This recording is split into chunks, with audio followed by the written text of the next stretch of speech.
మా latest videos కోసం మా ఈ తెలుగు న్యూస్ ఛానల్ సబ్స్క్రైబ్ చేసి గంట సింబల్ యాక్టివేట్ చేసుకోండి. ఈరోజే నాగపంచమి, గరుడ పంచమి, పైగా శ్రావణ మంగళవారం, పరమ పవిత్రమైన రోజు.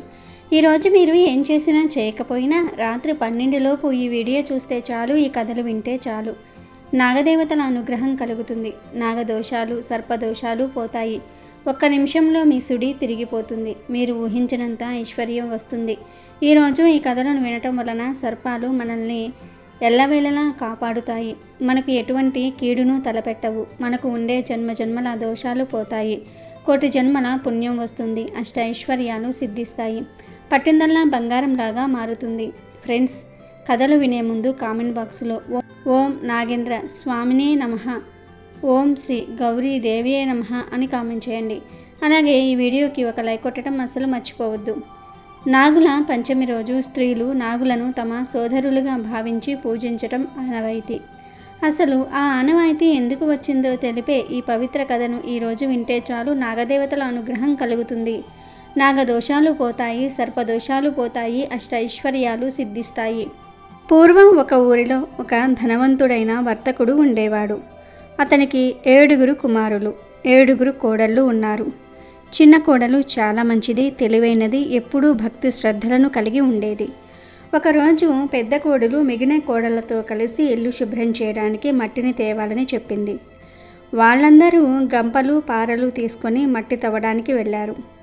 మట్టి తవ్వుతూ ఉండగా అనుకోకుండా ఒక పాము బయటికి వచ్చింది. దాన్ని చూసిన పెద్ద కోడలు పారతో కొట్టబోయింది. కానీ చిన్న కోడలు వెంటనే అడ్డుకుని, అక్క, దాన్ని కొట్టవద్దు, అది అమాయకమైనది కదా అని వేడుకుంది.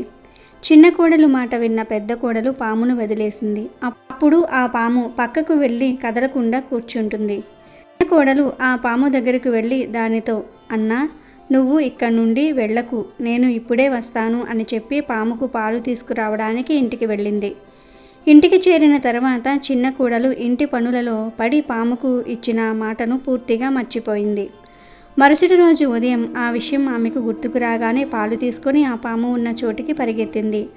అక్కడ చూస్తే పాము ఇంకా అక్కడే తన కోసం ఎదురు చూస్తూ ఉంది. దాన్ని చూసి చిన్న కోడలు, అన్నా, నన్ను క్షమించు, నేను నా పనులలో పడి నీకు ఇచ్చిన మాట మర్చిపోయాను అని బాధగా అంది. అప్పుడు ఆ పాము మనుషుల మాటలతో, నాతో అబద్ధం చెప్పినందుకు నేను నిన్ను ఇప్పుడే కాటు వేసేవాడిని, కానీ నువ్వు నన్ను అన్నా అని పిలిచావు కాబట్టి నిన్ను వదిలేస్తున్నాను. ఇక నుండి నువ్వు నాకు చెల్లివి, నీకు ఏం కావాలో కోరుకో అంది. అప్పుడు చిన్న కోడలు కళ్ళ నీళ్ళ పర్యాంతమై, అన్నా, నాకు ఈ ప్రపంచంలో ఎవరూ లేరు. ఇన్నాళ్లకు నాకు ఒక అన్న దొరికాడు. నాకు ఇంకేమీ వద్దు. నేను ఎప్పుడు పిలిచినా నువ్వు రావాలి అంతే అని కోరింది. ఆ పాము సంతోషంగా తల ఊపి ఆమె కోరికను అంగీకరించి వెళ్ళిపోయింది. కొన్ని రోజుల తర్వాత శ్రావణ మాసంలో వర్తకుని కోడళ్ళందరూ తమ పుట్టింటికి వెళ్ళడానికి సిద్ధమయ్యారు. కానీ చిన్న కోడలికి ఎవరూ లేరు అని ఏడుస్తూ నిలబడగా పెద్ద కోడలు ఆమెను చూసి, నీకు పుట్టిల్లు లేదు కదా, నువ్వు ఎక్కడికి వెళ్తావు అని ఎగతాళి చేసింది. అది విన్న చిన్న కోడలు బాధగా ఏడుస్తూ ఉండగా ఇంతలో ఒక అందమైన యువకుడు వారి ఇంటి ముందు కనిపించాడు. ఆ యువకుడు, నా చెల్లిని పంపించండి అని అడిగాడు. ఆశ్చర్యపోయిన వారందరూ ఈమెకు అన్నదమ్ములు ఎవరూ లేరు కదా అని అడిగారు. అప్పుడు ఆ యువకుడు, నేను దూరపు బంధువుని, అన్నయ్యను అవుతాను అని చెప్పాడు. అతని మాటలు నమ్మి ఇంట్లో వాళ్ళు తన చిన్న కోడలిని అతనితో పంపించారు. దారిలో ఆ యువకుడు చిన్న కోడలికి ఒక ఆశ్చర్యకరమైన రహస్యాన్ని చెప్పాడు. చెల్లి, నేను నీ సోదరుడైన నాగుడిని. నిన్ను నా నాగుల లోకానికి తీసుకువెళ్ళడానికి వచ్చాను, భయపడకు, నా తోకను పట్టుకో అన్నాడు. అతని మాటలు విని చిన్న కోడలు ఆశ్చర్యపోయి భయం లేకుండా అతని తోకను పట్టుకుంది. అలా వారు నాగలోకానికి చేరుకున్నారు. నాగలోకం యొక్క అద్భుతమైన సంపదను, గొప్పతనాన్ని చూసి చిన్న కోడలు ఆశ్చర్యపోయింది. నాగుడు తన చెల్లిని తన తల్లి వద్దకు తీసుకుని వెళ్ళి, అమ్మా, ఈమె నా చెల్లి, ఈమె నా ప్రాణాలను కాపాడింది, కొన్ని రోజులు మనతో ఉండడానికి వచ్చింది అన్నాడు. నాగుడి తల్లి చిన్న కోడలిని అమాయకంగా దగ్గరికి తీసుకుంది. ఆ తర్వాత చిన్న కోడలు నాగలోకంలో సంతోషంగా నివసించసాగింది. నాగుడి తల్లికి చిన్న పాము పిల్లలు చాలామంది ఉన్నారు. వారు ప్రతిరోజు ఏడ్చినప్పుడు నాగిని తల్లి పాలను చల్లార్చి గంట మోగించి వారికి ఆ పాలు ఇచ్చేది.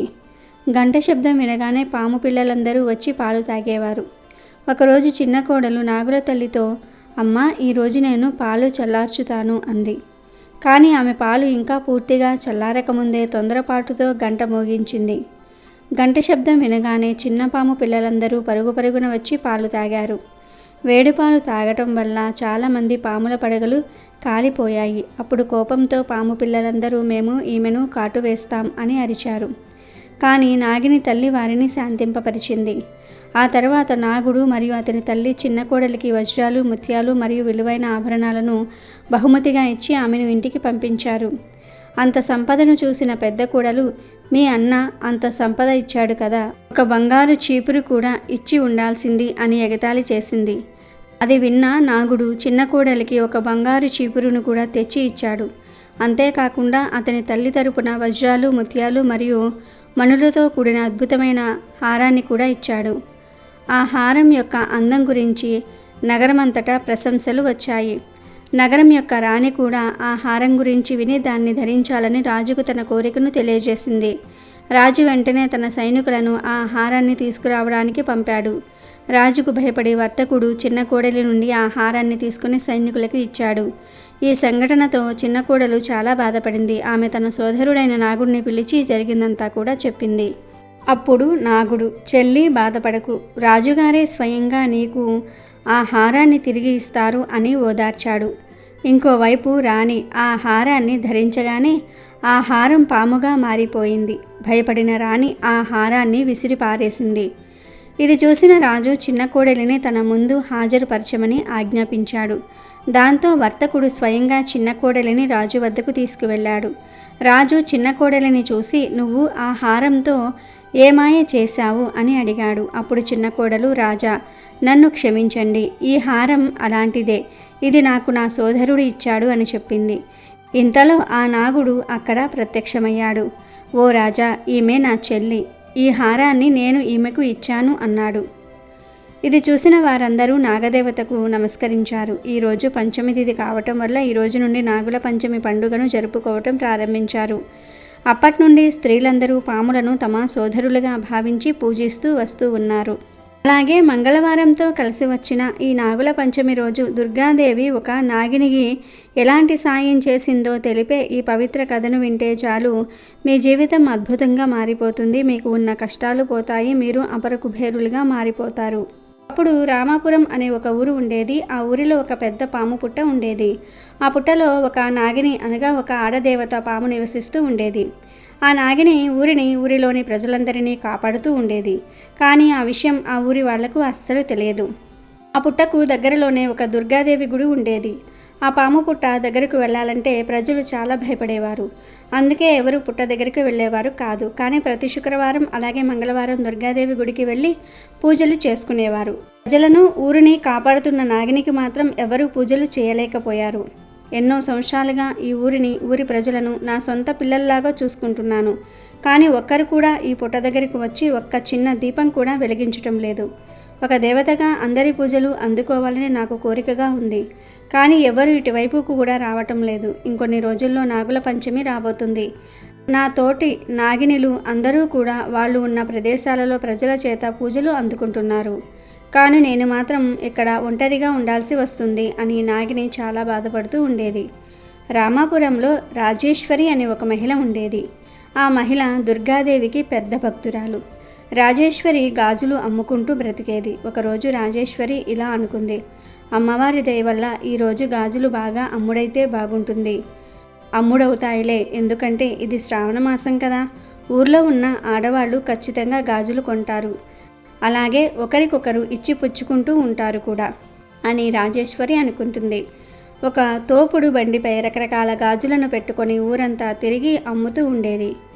తోపుడు బండిని తోసుకుంటూ ఊరిని దాటి మరో ఊరికి కూడా వెళ్ళేది. అమ్మవారి దయ వల్ల ఆ రోజు వ్యాపారం బాగానే జరుగుతూ ఉంది. ఆడవాళ్ళందరూ నా దగ్గరకు వచ్చి గాజులను కొంటున్నారు. ఇవాళంతా ఇలాగే కొనసాగితే బాగుంటుంది. వీలైతే మరో ఊరికి కూడా వెళ్ళి గాజులను అమ్మే ప్రయత్నం చేస్తాను అని రాజేశ్వరి అనుకుంటుంది. అలా రాజేశ్వరి ఒక ఊరి తర్వాత మరో ఊరికి వెళ్ళి గాజులను అమ్ముతూ ఉంది. అలా రాజేశ్వరి పక్క ఊర్లకు కూడా వెళ్ళి మొత్తం గాజులను అమ్మేసింది. చీకటి పడింది. రాజేశ్వరి ఖాళీ తోపుడు బండిని తోసుకుంటూ తిరిగి ఊరికి బయలుదేరింది. వైపు అర్ధరాత్రి కావటంతో నాగిని పుట్టలో నుండి బయటకు వచ్చింది. చాలా చీకటి పడింది. ప్రజలందరూ తమ తమ ఇళ్లకు వెళ్ళిపోయి ఉంటారు. ఇప్పుడు ఇక నేను హాయిగా బయట తిరగవచ్చు అంటూ నాగిని పుట్ట నుండి కొంత దూరం పాకుతూ వస్తుంది. అక్కడికి దగ్గరలో ఒక పెద్ద కొలను ఉండేది. ఆ కొలను దగ్గర కూర్చొని హాయిగా ప్రకృతిని చూస్తూ ఉంది నాగిని. ప్రకృతి చాలా బాగుంది. ఇవాళ దగ్గరలో ఉన్న దుర్గమ్మ గుడికి కూడా వెళ్తాను. అమ్మవారిని ఒక్కసారి దర్శించుకుంటాను. నా మనసులో ఉన్న బాధను అమ్మవారితో చెప్పుకుంటాను. ఆ అమ్మవారు నా బాధను తప్పక అర్థం చేసుకుంటుంది అని అనుకుంటుంది. మరోవైపు రాజేశ్వరి ఖాళీ తోపుడు బండిని తోసుకుంటూ ఊర్లోకి అడుగు పెడుతుంది. వర్షాకాలం కదా, ఈ మధ్య బాగా వర్షాలు కురుస్తూ ఉన్నాయి. అందుకే ఎక్కడ చూసినా ఈ బురద గుంటలు, అస్సలు నడవడానికి కుదరటమే లేదు. కాలు జారి బురదలో పడతానేమో అంటూ రాజేశ్వరి గుంతలు గుంతలుగా ఉన్న ఊరిలో నడవలేక నడుస్తూ వస్తూ ఉంది. బురదలో అడుగేసి రాజేశ్వరి కాలు జారి వెళ్ళి నాగిని కూర్చున్న కొలనులో పడుతుంది. ఇదంతా నాగిని గమనిస్తుంది. అయ్యయ్యో, ఎవరో కొలనులోనికి పడినట్లు ఉన్నారు అంటూ నాగిని ఆ కొలనులోనికి దూకి రాజేశ్వరిని బయటకు తీసుకువస్తుంది. రాజేశ్వరి స్పృహ తప్పి పడిపోయి ఉంటుంది. నాగిని తన చేతితో రాజేశ్వరిని ముట్టుకుంటుంది. వెంటనే రాజేశ్వరికి తగిలిన గాయాలన్నీ మాయమైపోతాయి. అంతేకాదు స్పృహ వచ్చి కళ్ళు తెరిచి చూస్తుంది. రాజేశ్వరి కళ్ళు తెరవగానే ఎదురుగా నాగిని కనిపిస్తుంది. నాగిని చూసిన నాగేశ్వరి భయంతో వణికిపోతుంది. వెంటనే ఒక్క క్షణం కూడా అక్కడ ఆకుండా పరుగులు తీస్తుంది. అయ్యో, ఆ మహిళ ఏమిటి నన్ను చూసి అలా పరుగులు తీస్తూ ఉంది? కనీసం నాకు ధన్యవాదాలు కూడా చెప్పలేదు. అందరూ మేము చేసిన సహాయాన్ని మర్చిపోతున్నారు. మేము విషయంతో నిండి ఉంటామన్న విషయాన్ని మాత్రమే గుర్తుపెట్టుకుంటున్నట్టు ఉన్నారు అంటూ నాగిని ఎంతో బాధపడుతుంది. అలా నాగిని బాధపడుతూ దగ్గరలో ఉన్న దుర్గమ్మ గుడికి వెళ్తుంది. నాగిని గర్భగుడిలోనికి వెళ్ళటంతో దుర్గాదేవి కూడా అక్కడ ప్రత్యక్షమవుతుంది. మాత, తమకు ప్రణామాలు అని అంటుంది నాగిని. నాగిని, ఎలా ఉన్నావు? చూస్తూ ఉంటే చాలా బాధగా కనిపిస్తున్నావు. ఏమిటి విషయం? నాగలోకంపై బెంగ కలిగిందా? ఒక్కసారి పాతాళంలో ఉన్న నాగలోకానికి వెళ్ళిరా, అప్పుడైనా నీ బాధ తగ్గుతుందేమో అని దుర్గాదేవి అంటుంది. అమ్మ, నీకు అన్నీ తెలిసి కూడా ఇలా మాట్లాడుతున్నారు కదా. నేను మనసులో చాలా బాధను అనుభవిస్తున్నాను అని నాగిని అంటుంది. నీ బాధ ఏమిటో నాకు చెప్పు నాగిని అని దుర్గాదేవి అడుగుతుంది. ఎన్నో సంవత్సరాలుగా నేను ఈ ఊర్లో ఉన్న ఆ పెద్ద పుట్టలో నివసిస్తున్నాను. నేను ఈ ఊరి ప్రజలకు మంచి చేస్తూ వస్తున్నాను. ఎన్నోసార్లు వరదల నుండి ఈ ఊరి ప్రజలని కాపాడాను. అంతేకాదు, ఎవరు కష్టంతో ఉన్నా నేను అస్సలు చూడలేకపోయేదానిని. వారికి తెలియకుండానే వారికి ఎంతో సహాయం చేశాను. కానీ ఎవరూ నేను చేసిన సహాయాన్ని గుర్తించలేకపోతున్నారు. ఒక్కరు కూడా నా పుట్ట దగ్గరకు వచ్చి ఒక్క చిన్న దీపాన్ని కూడా వెలిగించటం లేదు. వేరు వేరు ఊళ్ళల్లో ఉన్న మా అక్క చెల్లెళ్ళందరూ పూజలను అందుకుంటున్నారు. కానీ నేను మాత్రమే ఇలా పూజలు పునస్కారాలు లేక ఒంటరిగా పుట్టలో నివసిస్తూ ఉన్నాను అని నాగిని తన బాధ చెప్పుకుంటుంది. నీ బాధ ఏమిటో నాకు అర్థమైంది నాగిని. నీ బాధను నేను తగ్గిస్తాను. నీ మనసుకు హాయి కలిగించే పని నేను చేస్తాను. నువ్వు హాయిగా నీ పుట్ట దగ్గరకు వెళ్ళు అని దుర్గాదేవి చెప్పింది. అలా దుర్గాదేవి చెప్పటంతో ఆ నాగిని హాయిగా తన పుట్టలోనికి వెళ్ళిపోతుంది. ఇక మరుసటి రోజు రాజేశ్వరి తాను రాత్రి చూసిన నాగిని గురించి ఊరిలో అందరికీ చెప్తూ ఉంటుంది. ఏంటి రాజేశ్వరి, నువ్వు చెప్తుంది నిజమేనా? ఈ రోజుల్లో కూడా నాగినులు ఏంటి అని ఊరి వాళ్ళు అడుగుతారు. లేదు వీరయ్య, నేను నా కళ్ళతో చూశాను. నేను చూసింది ఖచ్చితంగా ఒక నాగిని. సగం మనిషి శరీరం అలాగే సగం పాము శరీరం కలిగిన ఒక వింత జీవిని నేను చూశాను. నేను నిన్న చూశాను. ఆ వింత ఆకారాన్ని చూడగానే నేను పరుగులు తీశాను.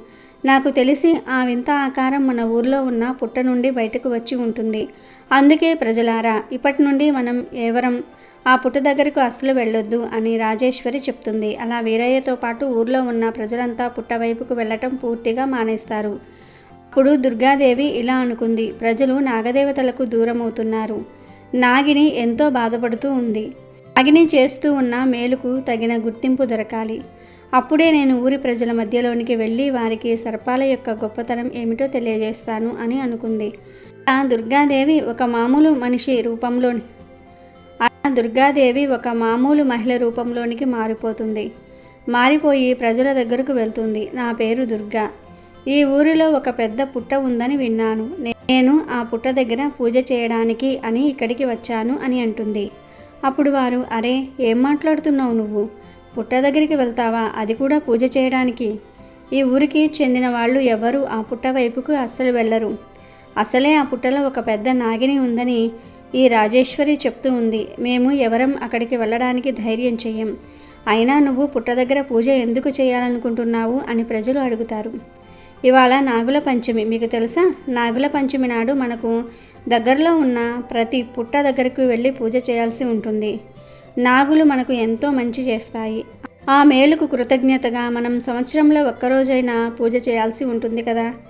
నేను నివసిస్తున్న ఊరిలో ఒక పుట్ట కూడా లేదు. అందుకే పుట్టను వెతుక్కుంటూ ఇదిగో ఇక్కడి దాకా ఇలా వచ్చాను అని దుర్గాదేవి అంటుంది. అలా దుర్గాదేవి తన దగ్గర ఉన్న పూజా సామాన్లను తీసుకుని నేరుగా పుట్ట దగ్గరకు వెళ్తుంది. దుర్గాదేవి పుట్ట ముందుకు వెళ్తుంది. అయ్యయ్యో, ఏమిటి ఈ చెత్త అంతా? చూస్తూ ఉంటే మీరు అస్సలు ఈ పుట్టను పట్టించుకుంటున్నట్లే లేరు అని అంటుంది. పుట్టను పట్టించుకోవటం ఏమిటి? పుట్టలో విషసర్పాలు ఉంటాయి. ఈ పుట్టలకు ఎంత దూరం ఉంటే అంత మంచిది అని ప్రజలు అంటారు. ఇది మామూలు పుట్ట కాదు, దైవికమైన పుట్ట. కావాలంటే చూడండి, ఇక్కడ నాగశిలలు కూడా ఉన్నాయి. నాగశిలలు ఉన్న చోట తప్పకుండా పూజ చేయాల్సి ఉంటుంది అంటూ దుర్గాదేవి పుట్ట దగ్గరున్న చెత్త మొత్తం శుభ్రం చేస్తుంది. అలాగే పుట్టకు పూలమాలను వేస్తుంది. ఒక దీపాన్ని కూడా వెలిగిస్తుంది. ఇదంతా పుట్టలో ఉన్న నాగిని చూస్తూ ఉంటుంది. సాక్షాత్తు దుర్గమ్మే వచ్చి పూజ చేయడంతో నాగిని పొంగిపోతుంది. ఆనందం పట్టలేక ఒక్కసారిగా నాగిని పుట్టల నుండి బయటకు వస్తుంది. ఎన్ని రోజులు పూజలు అందుకోలేదని ఎంతో బాధపడ్డాను. కానీ అమ్మ, సాక్షాత్తు మీ నుండే పూజలు అందుకుంటున్నానని అస్సలు అనుకోలేదు అని అంటుంది. అలా నాగిని బయటకు వచ్చి మాట్లాడటంతో అక్కడ ఉన్న ప్రజలందరూ ఆశ్చర్యపోతారు. ఇంతలో మామూలు స్త్రీ రూపంలో ఉన్న దుర్గాదేవి తన అసలు రూపంలోనికి మారిపోతుంది. అక్కడ ఉన్న ప్రజలంతా మరింత ఆశ్చర్యపోతారు. అసలు మేము చూస్తూ ఉన్నది నిజమేనా అని అనుకుంటారు. అప్పుడు దుర్గాదేవి, ఎన్నో సంవత్సరాలుగా మీరు ఈ ఊరు సుభిక్షంగా ఉందంటే అందుకు కారణం ఈ నాగిని, ఈ నాగదేవత. ఎన్నో సంవత్సరాలుగా ఈ పుట్టలో ఉంటూ మిమ్మల్ని మీ కుటుంబాలను రక్షిస్తూ ఉంది. కానీ మీరు పుట్ట దగ్గరకు రావడానికి భయపడి ఈ నాగదేవతలకు పూజ చేయటం మర్చిపోయారు. మీకు నాగదేవతల పూజ యొక్క గొప్పతనాన్ని తెలియజేయడానికి నేను ఇలా మామూలు స్త్రీ రూపంలో వచ్చి ఇక్కడ పూజ చేశాను. ఇకపై మీరు ప్రతిరోజు ఈ పుట్ట దగ్గరకు వచ్చి ఈ నాగదేవతకు పూజించండి. ఈ నాగదేవత మిమ్మల్ని కాపాడుతుంది అని చెప్పి దుర్గాదేవి అక్కడి నుండి మాయమైపోతుంది. నాగిని కూడా ఎంతో సంతోషించి పుట్టలోనికి వెళ్ళిపోతుంది. ఇక ఆ రోజు నాగపంచమి కావటంతో ప్రజలందరూ వెంటనే పుట్ట దగ్గర పూజ చేయటం మొదలు పెడతారు. ఇక ఆ రోజు నుండి రామాపురానికి చెందిన ప్రజలందరూ ప్రతిరోజు పుట్ట దగ్గరకు వచ్చి పూజలు చేసేవారు. నాగిని కూడా ఎంతో సంతోషించి ఊరిని సుభిక్షంగా చూసుకునేది. ఈరోజే నాగులు మరియు గరుత్మంతుడు జన్మించారు.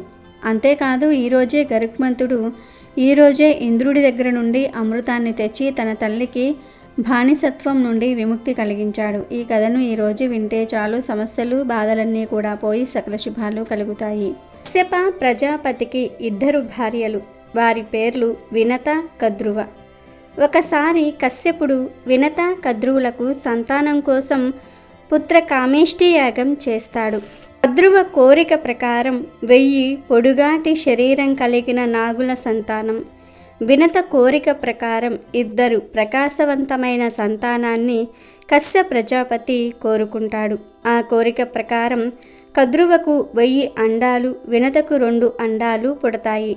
కద్రువకు అండాల నుండి వాసుకి, ఆదిశేషుడు, ఆదిగా గల 1000 పాములు జన్మిస్తాయి. వినత అది చూసి తొందరపడి తన అండాన్ని ఒకటి చిదుముతుంది. అప్పుడు అందులో నుండి కాళ్ళు లేకుండా మొండెము మాత్రమే దేహంగా కలిగిన అనూరుడు జన్మిస్తాడు. అనూరుడు అంటే ఊరువులు అనగా తొడలు లేనివాడు అని అర్థం.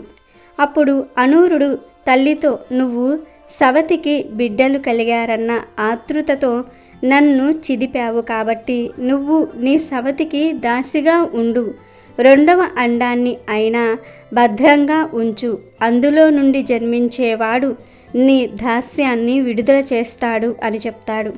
అలా చెప్పి సప్తస్వాలను పూంచిన సూర్యుని రథానికి రథసారథిగా అనూరుడు వెళ్ళిపోతాడు. తరువాత వినత, కద్రువలు ఒక రోజున సముద్రపు ఒడ్డుకు వెళ్ళినప్పుడు క్షీరసాగర మదనంలో వచ్చిన ఉచ్ఛేస్రవము అనే ఒక ఇంద్రుడి గుర్రము దూరముగా కనిపించింది. అప్పుడు దూరముగా కనిపించిన గుర్రమును చూసి కద్రువ తన సవతితో, చూడు, ఈ ఉచ్ఛేస్రవము శరీరమంతా కూడా తెల్లగా ఉన్న తోక నల్లగా ఉన్నది అని అంటుంది. కానీ దాని తోక తెల్లగానే ఉంటుంది. ఉచ్చేస్రవము తోక తెల్లగా ఉండటం చూసిన వినత లేదు దాని తోక తెల్లగా ఉన్నదని అంటుంది. దీంతో కద్రువకు మనసులో పట్టుదల పెరిగి పందెం వేద్దాము, తోక తెల్లగా ఉంటే నేను నీకు దాస్యం చేస్తాను, నల్లగా ఉంటే నువ్వు నాకు దాస్యం చెయ్యాలి అని అంటుంది. వినత కూడా పందానికి అంగీకరిస్తుంది. ఆ రోజు పొద్దుపోయిందని తరువాతి రోజు వచ్చి ఆ గుర్రాన్ని చూడవచ్చునని ఇద్దరూ అంగీకరించుకుని వారి ఇండ్లకు వెళ్ళిపోతారు. కద్రువ ఇంటికి వెళ్ళి తన సంతానాన్ని పిలిచి పందెం గురించి చెప్పి ఆ గుర్రం తోకకు చుట్టుకుని తోక నల్లగా ఉండేటట్లు చేయమని కొడుకులు అయిన నాగులను అడుగుతుంది. కొడుకులు దానికి అంగీకరించకపోయేసరికి కోపముతో మాతృవాక్య పరిపాలన చేయని మీరందరూ కూడా పరీక్షిత్ కొడుకు జన్మేజయుడు చేసే సర్పయాగంలో మరణిస్తారు అని శపిస్తుంది. అది విన్న కర్కోటకుడు అనే పాము, అమ్మ నేను వెళ్ళి ఆ గుర్రం తోకకు చుట్టుకొని నల్లగా కనిపించేటట్లు చేస్తాను అని అంటాడు. తర్వాతి రోజు వినత కద్రువలు వెళ్ళి చూడగానే గుర్రం తోక కర్కాటకుడు చుట్టుకోవటం వల్ల దాని తోక నల్లగా కనిపిస్తుంది. అది చూసి వినత బాధపడి తాను దాస్యం చేయడానికి అంగీకరిస్తుంది. కొన్ని రోజులకు వినతకు గరుక్మంతుడు పుడతాడు. గరుక్మంతుడు ఒక గరుడ పక్షి. శ్రీ మహావిష్ణువు వాహనంగా గరుక్మంతుడు ప్రసిద్ధి. ఇతడు మహాబలశాలి, వినయశీలి. గరుడిని చూసి కద్రువ, వినత నువ్వు దాసివి కాబట్టి నీ కుమారుడు కూడా నా దాసుడే అని గరుడిని కూడా దాసీవాడుగా చేసుకుంటుంది. గరుక్మంతుడు తన సవితి తమ్ముళ్లను అనగా నాగులను తన వీపు మీద ఎక్కించుకుని తిప్పుతూ ఉండేవాడు. ఒకరోజు ఇలా త్రిప్పుతూ ఉండగా గరుక్మంతుడు సూర్యమండలం వైపు వెళ్ళిపోతాడు. ఆ సూర్యమండలం వేడికి ఆ సర్పాలు మాడిపోతూ ఉంటే కద్రువ ఇంద్రుణ్ణి ప్రార్థించి వర్షం కురిపిస్తుంది. ఆ తర్వాత గరుక్మంతుణ్ణి దూషిస్తుంది. దానితో దుఃఖితుడైన గరుక్మంతుడు తనకు తన తల్లికి దాసిత్వం పోవాలి అంటే ఏం చేయాలో చెప్పమని కద్రువను అడుగుతాడు. అప్పుడు కద్రువ కుమారులతో ఆలోచించి అమృతం పొందాలనే కోరికతో తమకు అమృతం తెచ్చి ఇస్తే గరుక్మంతుడి మరియు వినతల దాసిత్వం పోతుందని చెప్తారు. అప్పుడు గరుక్మంతుడు అమిత కష్టంతో పట్టుదల వదలక పోరాడి అమృతం తీసుకొని వెళ్తూ ఉంటే మార్గమధ్యంలో ఇంద్రుడు కనిపించి, నాయనా గరుక్మంత, అమృతం నువ్వు తీసుకుని వెళ్ళటం తగదు, అందరికీ అమరత్వం సిద్ధించరాదు అని అంటాడు. అప్పుడు గరుక్మంతుడు ఇంద్రుడు ఒడంబడిక చేసుకుంటారు. గరుక్మంతుడు అమృత కలశం తీసుకుని వెళ్ళి తన సవతి కుమారులకు ఇచ్చేటట్లు, అలా ఇవ్వగానే ఇంద్రుడు వచ్చి ఆ కలశాన్ని తీసుకొని పారిపోయేటట్లు ఒక ఒప్పందం చేసుకుంటారు. గరుక్మంతుడు వెళ్ళి ఆ కలశాన్ని తన సవతి సోదరులకు ఇచ్చి దర్భలపై ఉంచుతాడు. అమృతం ఇచ్చిన వెంటనే గరుక్మంతుడి దాసిత్వము, అతడి తల్లి దాసిత్వము పోతుంది. అమృతం సేవించడానికి ముందుగా పవిత్రులవ్వాలనే ఉద్దేశంతో ఆ నాగులు కద్రువ స్నానం చేయడానికి వెళ్తారు. వారు అలా స్నానానికి వెళ్ళినదే తడువుగా ఇంద్రుడు వచ్చి ఆ అమృత కలశాన్ని ఎత్తుకొని పోతాడు. స్నానం చేసి వచ్చి జరిగింది గ్రహించి సర్పాలు బాధపడతాయి. అయినా ఆశ చావక ఆ పాములు దర్భలపై ఉంచినప్పుడు ఒలికిన అమృతాన్ని తమ నాలుకతో నాకుతాయి. ఆ విధంగా నాకటం వల్ల వాటి నాలుకలు చీలిపోతాయి. ఆ విధంగా సర్పాలకు 2 నాలుకలు సిద్ధిస్తాయి.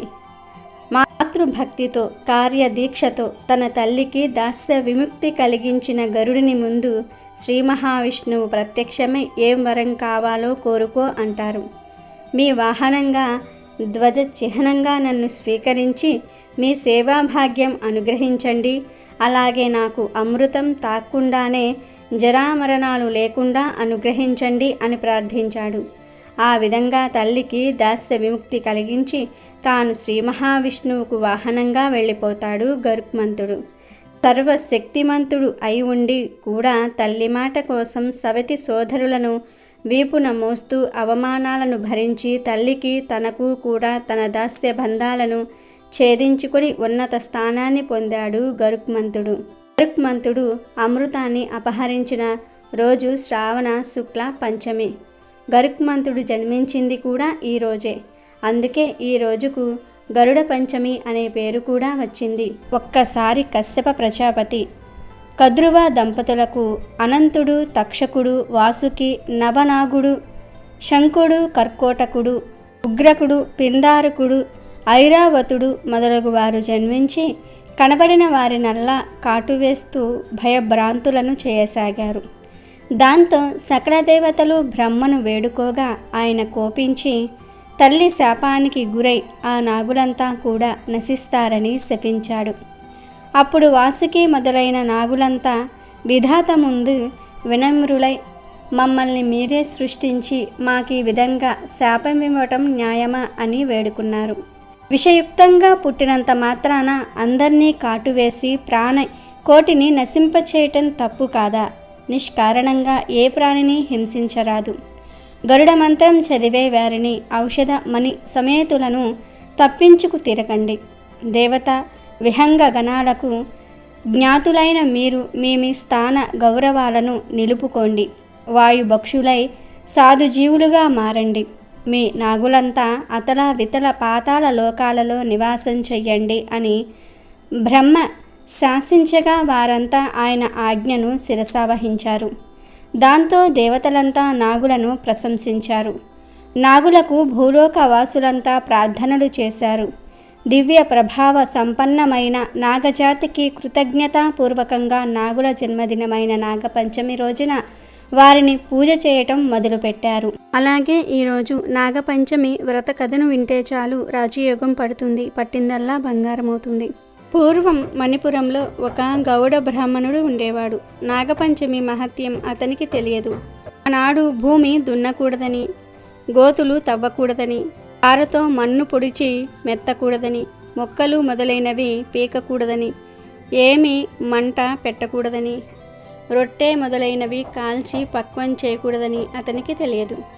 అందుచేత అతడు నాగపంచమి రోజు మామూలుగా దున్నడానికి పొలం వెళ్ళాడు. దున్నటం ప్రారంభించాడు. పొలంలోని ఒక కలుగులో నాగిని అంటే ఆడపాము పిల్లల్ని దాచింది. బ్రాహ్మణుడు దున్నుతూ ఉండగా నాగలి కర్రకు తగిలి ఆ పిల్లలు చనిపోయాయి. నాగుపాము పిల్లలు చనిపోయిన విషయం బ్రాహ్మణుడికి తెలియదు. తాను పొలం దున్నుకొని వెళ్ళిపోయాడు. సేపటి తర్వాత బయటకు పోయి ఉన్న నాగిని వచ్చి తన పిల్లలు అన్నీ చచ్చిపోయి ఉండటం చూసింది. దాంతో దానికి కోపం వచ్చింది. తన పిల్లల్ని చంపిన వ్యక్తిని వెతకడానికి బయలుదేరింది. తిరిగి నాగిని ఆ గౌడ బ్రాహ్మణుని ఇంటికి వచ్చింది. అతని నాగలి కర్ర మీద రక్తం మరకలు ఉండటం చూసింది. దాంతో ఆ పాముకు ఆ బ్రాహ్మణుడే తన పిల్లల్ని చంపి ఉంటాడని నిశ్చయించుకుంది. దాంతో ఆ పాము నిద్రపోతూ ఉండగా ఆ బ్రాహ్మణుణ్ణి, అతని కుటుంబం వారిని అందరినీ కరిచి చంపివేసింది. ఆ గౌడ బ్రాహ్మణుడి కూతురు పొరుగు పల్లెలో కాపురం చేస్తూ ఉంటుంది. ఈ బ్రాహ్మణుడి కుటుంబాన్నంతా కూడా నాశనం చేయాలంటే ఆమెను కూడా చంపాలి కదా. అందుకని ఆ పాము ఆ బ్రాహ్మణుడి కూతురిని చంపుతాం అని ఆమె ఉంటున్న ఊరికి బయలుదేరుతుంది. ఆ ఊరు వెళ్ళిన పాము ఆ బ్రాహ్మణుడి కూతురు ఇంటికి వెళ్ళేసరికి ఆమె తన ఇంటి గోడ మీద నాగుల్ని చిత్రించి వానికి చిమ్మిలిని చల్లివిడిని నివేదన చేసి యథాశక్తిగా శాస్త్రోక్తంగా పూజ చేస్తుంది. దాంతో పాము పూజ పూర్తయినంత వరకు వేచి ఉందాం అనుకుంటుంది. అంతలో దానికి ఆకలి వేసి అక్కడ పూజలో ఉంచిన నైవేద్యాన్ని ఆరగించటంతోటే ఆ నాగినికి తృప్తి సంతోషము కలిగాయి. కుమార్తె పూజ ముగించి కన్నులు తెరువగా పాము ఎదురుగా వచ్చి అంతవరకు జరిగిన కథ అంతా కూడా కూతురికి చెప్తుంది. ఆమె క్షమాపణ అడుగగా పాము క్షమిస్తుంది. దాంతో బ్రాహ్మణుడి కూతురు తన కుటుంబ సభ్యులను బ్రతికించుకునే సాధనం చేయమని పామును పరిపరి విధాలా ప్రార్థిస్తుంది. అంతటా పాము ఆమె చేతికి ఒక విధమైన అమృతం ఇచ్చి దానిని చనిపోయిన వారి కళేభరాల మీద చల్లమంటుంది. అలా చల్లితే వారు బ్రతుకుతారని చెప్పింది. ఈలోగా మణిపురంలోని వారు ఆ బ్రాహ్మణుడు ఎంతసేపటికి లేవకపోవటంతో ఆశ్చర్యపోతూ తలుపు బద్దలు కొట్టుకుని లోపల ప్రవేశిస్తూ ఉంటారు. అదే సమయంలో ఆ బ్రాహ్మణుడి కూతురు అక్కడికి వచ్చింది. పాము ఇచ్చిన అమృతం వారి మీద చల్లకరించి వారిని బ్రతికించింది. అప్పుడు ఆమె జరిగిన వృత్తాంతమంతా కూడా చుట్టూ ఉన్న వారికి చెప్తుంది. శ్రావణ పంచమి నాడు నాగపంచమి వ్రతం చేయమని ఉపదేశించింది. ఇది నాగపంచమి విశిష్టతను తెలియజేసే కథ. ఈ నాగపంచమి వ్రత కథ ప్రకారం పూర్వము ధనవంతురాలైన ఒక గృహిణి ఉండేది. ప్రతిరోజు సర్పాలు అనేకం వచ్చి తనను కాటువేస్తూ ఉన్నట్లుగా ఆమెకు కలలు వస్తూ ఉండేవి. దానితో ఆమె కంపితురాలయ్యింది. ఒక రోజున వారి కులగురువు వారి ఇంటికి వచ్చి ఆమె దీన గాథను విన్నారు. ఆయన విని, అమ్మా, నువ్వు గత జన్మలో పుట్టలో పాలు పోసే వారిని చూసి ఎగతాళి చేశావు. అందువలన నీకు ఈ జన్మలో ఈ జాడ్యము సంక్రమించినది అని చెప్పి నివారణ కోసం నాగపంచమి నోము నొయ్యమని, అప్పుడు పాముల భయం తొలగిపోతుందని చెప్పాడు. ఆమె అట్లాగే నోచి ఆ స్వప్నాల భయం నుండి విముక్తురాలయ్యింది. నాగపంచమి వ్రత కథలో ఇది ఒకటి. ఈ కథ వెనుక ఒక సామాజికమైన హితువు ఉన్నది. ఇతరులకు ఎవ్వరికీ ఇబ్బంది కలగని విధంగా ఎవరైనా సరే తన కుటుంబ ఆచారాన్ని పాటిస్తూ ఉన్నట్లయితే వారిని పరిహసించకూడదు. ఎవ్వరి విశ్వాసము వారిది అని అనుకోవాలి. ఈరోజు శ్రావణ మంగళవారం కనుక ఈరోజు శ్రావణ మంగళ గౌరీ వ్రత కథను వింటే చాలు సకల సౌభాగ్యాలు సిద్ధిస్తాయి. వైధవ్యం అనేది మీ దరి చేరదు. ఒకసారి శివ పార్వతులకు ప్రణయ కలహం వచ్చింది. మహాశివుడు పార్వతీదేవిని ఆట పట్టిస్తూ నల్లని దాన అని అనటం వలన అమ్మవారు ఆ మాటలకు అలిగి ఎలాగైనా చక్కటి రంగును తెచ్చుకోవాలని సంకల్పం పూని మేనిఛాయ కోసం తపస్సు చేసింది. ఆ తపస్సు ద్వారా గౌరవర్ణాన్ని పొందింది. గౌరవర్ణం అంటే ఎరుపు రంగు అని అర్థం. ఆ విధంగా గౌరవర్ణంలోనికి మారటం వలన పార్వతీదేవి గౌరీదేవి అయ్యింది. ఈ విధంగా మారటం గ్రహించిన మహాశివుడు పార్వతీదేవికి ఒక వరం ఇచ్చాడు. ఎవరైతే శ్రావణ మంగళవారం రోజు గౌరీదేవిని భక్తి శ్రద్ధలతో పూజిస్తారో అలాంటి వారికి సకల శుభాలు కలుగుతాయని, ఐశ్వర్యం సిద్ధిస్తుందని, అన్ని బాధలు పోతాయని శివుడు వరం ఇచ్చాడు. అప్పటి నుండి శ్రావణ మంగళవారాలలో మంగళ గౌరీ వ్రతం చేయటం ఆచారంగా వస్తుంది. శ్రావణ మంగళ గౌరీ వ్రతం యొక్క వ్రత మహత్యం తెలిపే ఒక కథ కూడా ఉంది. ఇప్పుడు మనం ఆ కథను విందాం. ఒకసారి ద్రౌపదీదేవి శ్రీకృష్ణుని వద్దకు వెళ్ళి, అన్నా, మహిళలకు వైధవ్యాన్ని కలిగించని వ్రతం ఏదైనా ఉంటే చెప్పమని అడుగ్గా శ్రీకృష్ణుడు వెంటనే మంగళ గౌరీదేవి మహాదేవత ఆది పరాశక్తియే మంగళ గౌరీదేవిగా ప్రసిద్ధి చెందింది. త్రిపురాసుర సంహార సమయంలో పరమశివుడు మంగళ గౌరీదేవిని పూజించి విజయం సాధించాడు. అంగారకుడు మంగళ గౌరీదేవిని పూజించి గ్రహరాజై మంగళ వారానికి అధిపతిగా వెలుగొందుతూ ఉన్నాడు. ఆ మంగళ గౌరిని పూజిస్తూ శ్రావణమాస మంగళవారాలలో వ్రతాన్ని ఆచరించినట్లయితే వైధవ్యం ప్రాప్తించదు. మంగళ గౌరి వ్రత మహత్యాన్ని తెలిపే ఒక కథ చెప్తాను విను అంటూ శ్రీకృష్ణుడు ఇలా చెప్పసాగాడు. చాలా కాలం క్రితం జయపాలుడనే రాజు మహిస్మతి నగరాన్ని పాలించేవాడు. భోగభాగ్యాలు ఎన్ని ఉంటేనే ఆయనకు సంతానం కలగలేదు. ఆ దంపతులకు అదే దిగులు. ఎన్ని నోములు నోచినా, ఎన్ని దానాలు చేసినా ఫలితం మాత్రం శూన్యము. చివరికి పరమేశ్వరుడికి ఆ మహారాజు దంపతులపై కరుణ కలిగినది. పరమేశ్వరుడు ఓ సన్యాసి రూపంలో జయపాలుని నగరానికి వచ్చి అంతఃపురం బయట ద్వారము వద్ద నిలబడి భవతి భిక్షాందేహి అనేసి అక్కడి నుండి వెళ్ళిపోయాడు. జయపాలుని భార్య పల్లెంలో సంబరాలు సమకూర్చుకొని భిక్ష వేసేందుకు వచ్చే లోపలే ఆ సన్యాసి వెళ్ళిపోయాడు. ఇలా 3 రోజులు జరిగింది. జరిగిందంతా కూడా భర్తకు వివరించింది జయపాలుని భార్య. రేపు ఆ సన్యాసి వచ్చే ముందే నీవు సిద్ధంగా ఉండమని భార్యతో చెప్పాడు రాజు. మరుసటి రోజు సన్యాసి రావటం మహారాణి బంగారు పళ్ళెంతో సహా భిక్ష వెయ్యబోయింది. ఆ సన్యాసి ఆ భిక్షను స్వీకరించక, సంతానము లేని నీ చేతి భిక్ష నేను స్వీకరించనని పలికేసరికి జయపాలుని భార్య ఇలా అంది, అయితే మహాత్మా, సంతానము కలిగే మార్గాన్ని ఉపదేశించండి అని వేడుకుంది. అప్పుడు ఆ సన్యాసి రూపంలో ఉన్న ఈశ్వరుడు, అమ్మా, నేను చెప్పబోయేది నీ భర్తకు తెలియజెయ్యి. నీలం రంగు వస్త్రాలను ధరించి నీలం రంగు అశ్వాన్ని అధిరోహించి ఒంటరిగా నీ భర్తను నగరం తూర్పు దిక్కుకు వెళ్ళమను. అక్కడ అరణ్యంలో అతని నీలాశ్వం ఎక్కడ అలసటితో కింద పడుతుందో అక్కడ దిగి తవ్వమను. ఆ తవ్వకము నుండి ఒక స్వర్ణ దేవాలయం బయటపడుతుంది. ఆ స్వర్ణ దేవాలయంలో ఉండే అమ్మవారిని భక్తి శ్రద్ధలతో పూజిస్తే ఆమె మీకు సంతానాన్ని ఇస్తుంది అని చెప్పి అక్కడి నుండి వెళ్ళిపోయాడు సన్యాసి రూపి అయిన శివుడు. ఈ విషయమంతా భర్తకు చెప్పి ఆ విధంగా చేయసాగారు రాజదంపతులు. జయపాలుడు నీలం రంగు వస్త్రాలను ధరించి నీలం రంగు అశ్వాన్ని అధిరోహించి ఒంటరిగా నగరం తూర్పు దిక్కుకు వెళ్ళాడు. అక్కడ అరణ్యంలో అతని నీలాశ్వం ఒకచోట అలసటతో కింద పడిపోయింది. జయపాలుడు అక్కడ దిగి త్రవ్వాడు. ఆ త్రవ్వకము నుండి ఒక స్వర్ణ దేవాలయం బయటపడింది. స్వర్ణ దేవాలయంలో ఉన్న అమ్మవారిని జయపాలుడు ప్రార్థించాడు. జయపాలుని భక్తికి మెచ్చి ధనాన్ని ఇస్తాను, కోరుకోమంది అమ్మవారు. నాకు ధనము వద్దు, సంతానము కావాలని అన్నాడు జయపాలుడు. అప్పుడు అమ్మవారు దీర్ఘాయువు వైదవ్యము కల కన్య కావాలా, అల్పాయుష్కుడు సజ్జనుడు అయిన కుమారుడు కావాలా, కోరుకోమని అడిగింది.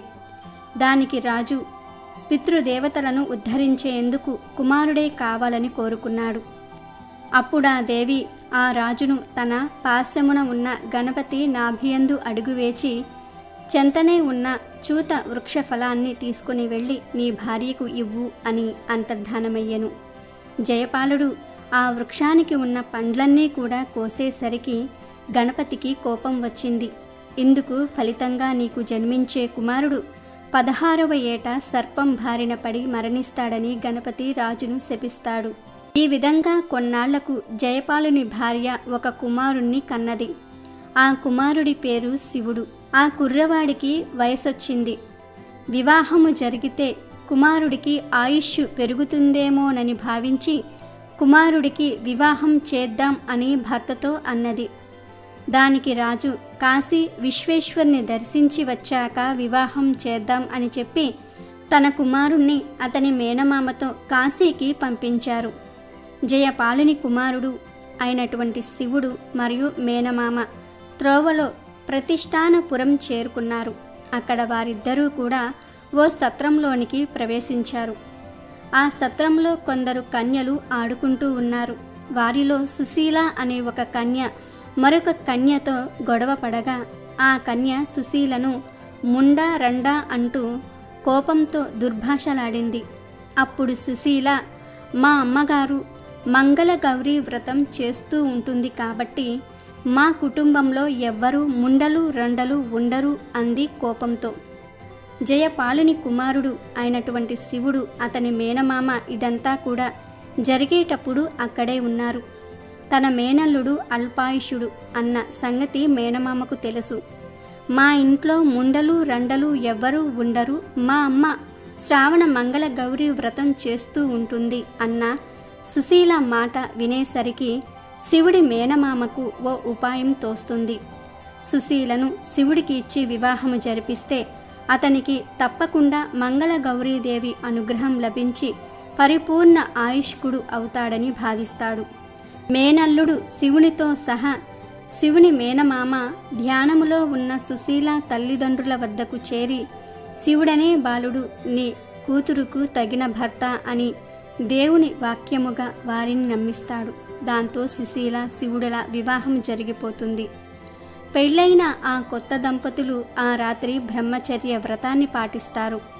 మంగళ గౌరీదేవి ముత్తైదువు రూపంలో సుశీలకు కలలో కనబడి నీ భర్త అల్పాయుష్కుడు, ఈ రాత్రితో అతని ఆయువు చెల్లింది, ఈ దోషమునకు మార్గము చెబుతాను విను అని ఈ విధంగా చెప్పింది. కొద్దిసేపట్లో ఒక కృష్ణ సర్పము నీ భర్తను కరవడానికి వస్తుంది. వెంటనే నీవు నిండా పాలు ఉన్న ఓ కుండను దాన్ని ముందు ఉంచు. అప్పుడు పాము ఆ ఘట్టంలోనికి ప్రవేశించాక, అంటే ఆ కుండలోనికి ప్రవేశించాక వస్త్రముతో ఆ కుండ మూతిని గట్టిగా కట్టి ఉదయాన్నే దాన్ని నీ తల్లికి వాయనం ఇవ్వు. దాంతో నీ భర్త గండము తప్పిపోతుంది అని అంతర్ధానమవుతుంది. సుశీల అలాగే చేస్తుంది. సుశీల తల్లి ఆ కుండ విప్పి చూడగానే దానిలో పాము బంగారు పాముగా మారిపోయి ఉంటుంది. తర్వాత శివుడు తన మేనమామతో కాశీయాత్ర పూర్తి చేసుకుని తిరిగి ప్రయాణములో భార్య సుశీలను తనతో పాటు ఇంటికి తీసుకుని వెళ్తాడు. విషయము తెలుసుకుందామని శివుడు సుశీలను తన ఆయువు ఎలా పెరిగిందని అడుగగా అంతా శ్రావణ మంగళ గౌరీ వ్రత ప్రభావమని చెప్పినది. కాబట్టి ద్రౌపది మంగళ గౌరీ వ్రతం చాలా విశేషమైనది. ఈ వ్రతాన్ని ఆచరించిన వారు సకల సౌభాగ్యాలతో వర్ధిల్లుతారు. శ్రావణ మాస మంగళవారాలలో వ్రతాన్ని ఆచరించినట్లయితే వైధవ్యం ప్రాప్తించదు అని కృష్ణుడు ఈ కథను ద్రౌపదికి చెప్పాడు. కనుక ఈరోజు రాత్రి 12 లోపు ఈ వీడియో చూస్తే చాలు.